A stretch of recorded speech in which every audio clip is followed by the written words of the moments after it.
Bonjour, bienvenue sur Objectif Math. Dans cette vidéo, nous corrigeons l'exercice suivant.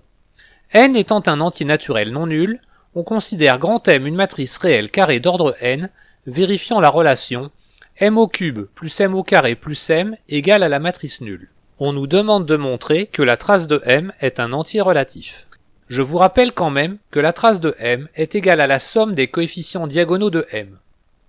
Vous devriez maintenant mettre la vidéo sur pause et chercher à résoudre l'exercice par vous-même. Ça y est, alors on attaque la correction. L'hypothèse nous indique que le polynôme p égale à x au cube plus x au carré plus x est un polynôme annulateur de m.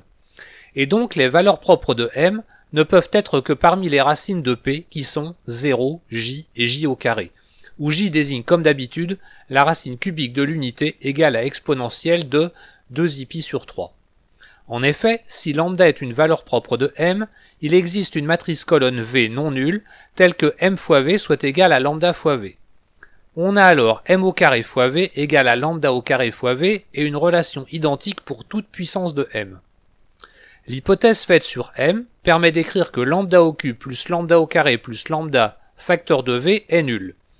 Mais V étant une matrice colonne non nulle et lambda au cube plus lambda au carré plus lambda étant un scalaire, c'est nécessairement le scalaire qui est nul. Mais m étant une matrice réelle, le polynôme caractéristique de m est un polynôme à coefficient réel. J et j au carré étant deux nombres complexes non réels, ils ont donc le même ordre de multiplicité dans ce polynôme. Notons petit a cet ordre de multiplicité. Notons également b l'ordre de multiplicité de 0 dans le polynôme caractéristique. Nous savons que la trace de m est égale à la somme de ses valeurs propres, ce qui donne trace de m est égale à b fois 0 plus a fois j au carré.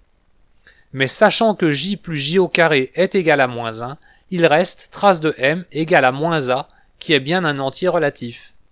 Voilà, cette vidéo est terminée, vous pouvez me laisser des commentaires et me poser des questions. À bientôt sur Objectif Math.